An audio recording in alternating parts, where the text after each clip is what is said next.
دو ہی چیزیں ایسی ہیں جس میں کسی کا کچھ نہیں جاتا، ایک مسکراہٹ اور دوسری دعا ہمیشہ بانٹتے رہیں۔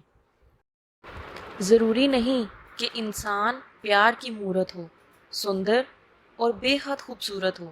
اچھا تو وہی انسان ہوتا ہے جو تب آپ کے ساتھ ہو جب آپ کو اس کی ضرورت ہو۔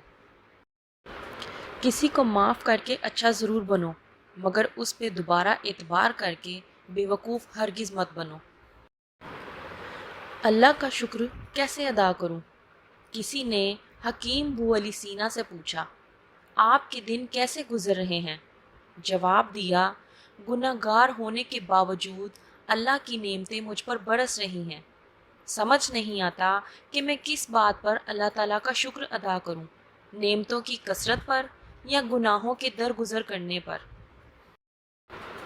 خوبصورت بات، اللہ سے مانگو، بے حساب مانگو اور بلا جھجک مانگو، کیونکہ وہی ایک ذات ہے جو واپسی کا تقاضا نہیں کرتی۔ سبحان اللہ۔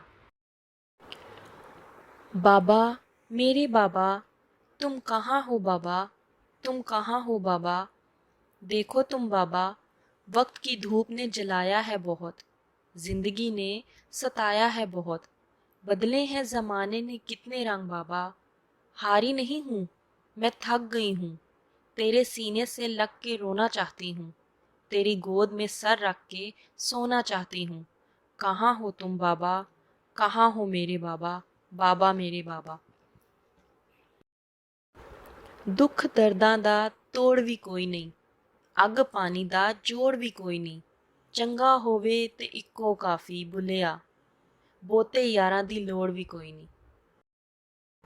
برے وقت میں اپنوں میں چھپے پرائے اور پرایوں میں چھپے اپنے نظر آتے ہیں۔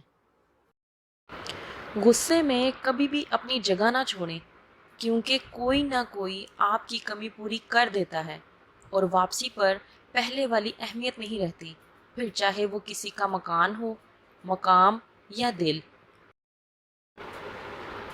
حضرت علی رضی اللہ تعالیٰ عنہ نے فرمایا، کبھی تم دوسروں کے لیے دل سے دعا مانگ کر دیکھو، تمہیں اپنے لیے دعا مانگنے کی ضرورت نہیں پڑے گی۔